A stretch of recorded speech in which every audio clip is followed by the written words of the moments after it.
Just curious. We will move on. We have a lot to cover. We don't have that much time. Moving on to the issue of immigration as it relates to the matters we're discussing now. And obviously, it's been a hot issue. All of us who are in this room are descendants or immigrants ourselves. They say a quick story. There was a young boy in the early 1900s who goes to public school, a young Jewish immigrant, and he speaks with an accent, and he's dressed a little funny. And someone in the classroom called him a greenhorn, which is a derogatory term for an immigrant. And he says, well, why are you calling me a greenhorn? He says, because you come from Europe. He said, well, where's your family from? He says, we came off of the Mayflower. So he said, also immigrants, right? We're all immigrants in one stage or another. Now, one of the issues we talked about last year, and last year's topic kind of feeds right into this year's topic, is the fact that there are a limited amount of resources that we have to spend on healthcare in this country. So the question is talking about choices. There are people that have come to this country as immigrants, let's say illegal immigrants, who need health care. Do we have an obligation to provide health care to people that made the choice to come to this country? And I'm going to start with Francine. Tell us a little bit in your experience as corporate counsel of a hospital, medical tourism. What is it, how does it work, and how does it relate to what we're talking about here? Well, with medical tourism, we frequently think of medical tourism as people coming from other countries because they want to take advantage of the health care that we offer in this country because it is considered to be superior to the health care offered in many other countries. The benefits of medical tourism is that many of those people have the capacity to pay, and so that's money coming into the hospitals. But you can juxtapose that against the limited resources that we do have are being used to care for foreign nationals and not for our own people. And does it then become a question of people paying for care versus people not able to pay for care? So it's one part of looking at foreigners taking advantage of our healthcare system. For immigrants who are living here, the question then becomes, do we have an obligation to take care of them?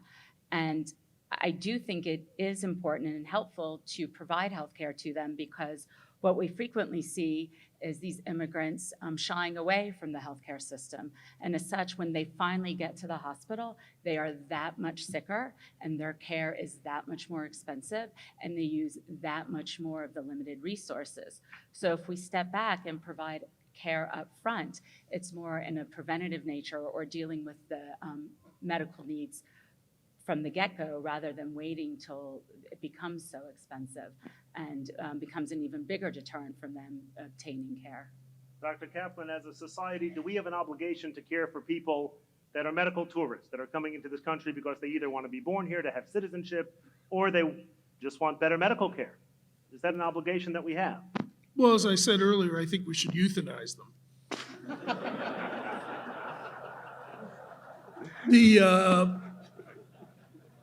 I work at I'm NYU. not going to get away with anything. I know that. I'm at NYU, and we have Bellevue, and we take care of everybody, and I haven't seen us checking for geographic or citizenship or anything else. You get into the ER, we take care of you. I think that's appropriate. We have some choices to make. We run a face transplant program. I doubt very much with the hospital paying millions of dollars to do that procedure now, we would take someone who was not an American citizen and not ahead of someone else. The list is long.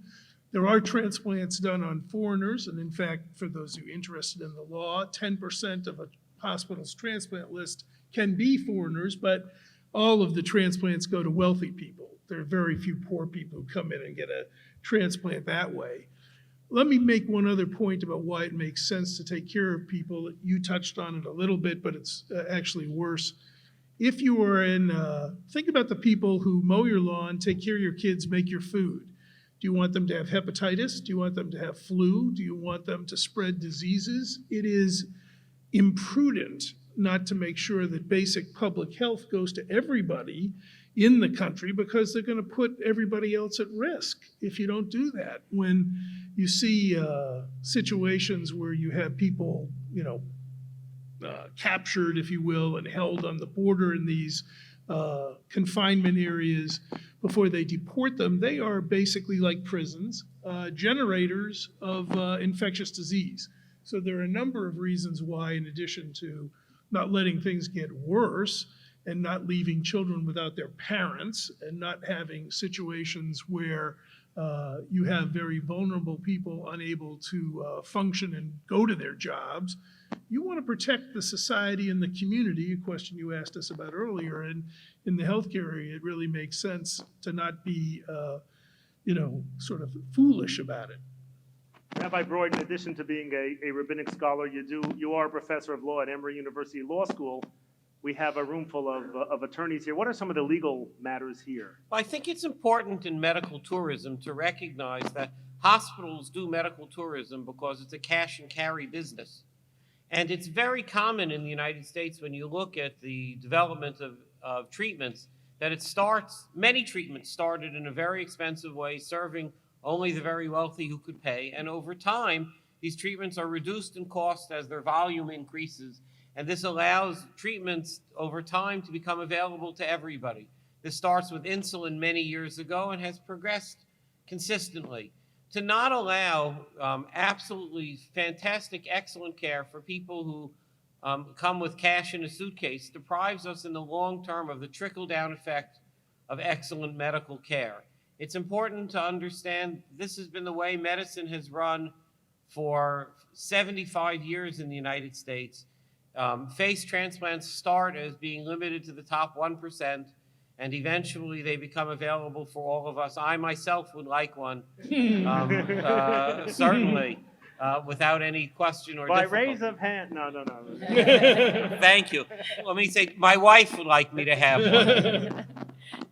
It's important to understand that the public health requirements to treat immigrants is so important. Sometimes you do the right thing because it's in your own best interests. Allowing the bottom third of our society to be perpetually ill is bad for them, bad for us, and bad for society as a whole. The Jewish tradition really directs that basic health care be provided to everybody, both because it's good for them and because it's good for everybody. So here's a situation, I'm curious your thoughts. One of the hospitals I worked at, we had a prevalent problem where women would come predominantly from Middle East countries and would get off the plane and come into the ER in labor, or wait a few days maybe in labor, or even not come in labor and just come to the clinics wanting prenatal care. And they were doing this because they wanted American babies. They wanted citizenship for their babies.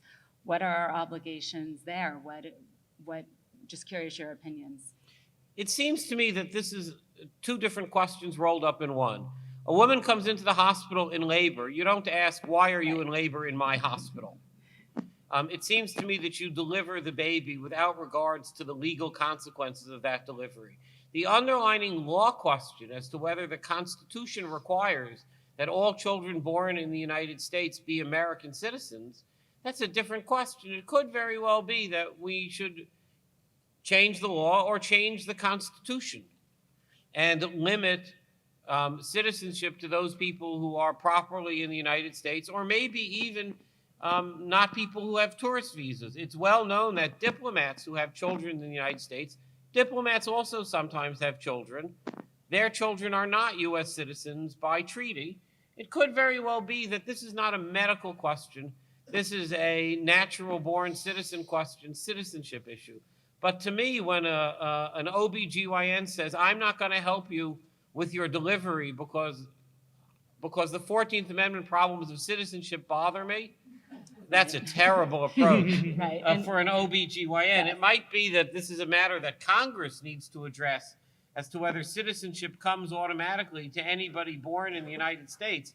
But when my OBGYN wants to talk to me, and OBGYNs rarely want to talk to me, but if they did, I would hope it's not about the 14th Amendment.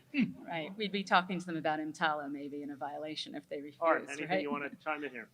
Well, it does seem to me that there's no doubt that anchor babies have happened, but it's not like they're swamping the healthcare system or something. So on a list of, major problems that the healthcare system faces, Donald Trump seems to be obsessed about it. I'm not particularly worried about it in terms of overwhelming us, or even in a particular institution, as you pointed out. Some people get here and sneak across the border to have their baby, but some people come in with a suitcase full of cash and have their baby. They're not exactly burdening us. I will say, in terms of medical tourism, I chaired the UN Council of Europe organ trafficking committee some years ago. And We're we gonna, wrote, we're gonna get to that topic in a minute, so but go ahead. what I will, not to take away Rabbi's No, thunder, no. but There's more, don't worry. But when we looked at that, we found out that people who were making the money basically trafficked the women and some children for prostitution and the men for parts. So you do see medical tourism. The question becomes, if you needed a kidney, should I tell you that it might be possible to go to China and arrange a liver where they're going to murder someone to get that liver, because how else could I get it when I was there, that matched me and was suitable for me, or to other places where we know trafficking goes on.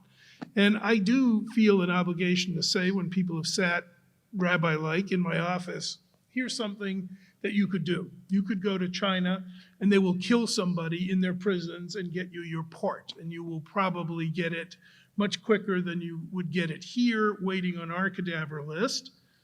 However, I think it's wrong. But I do tell them that that goes on.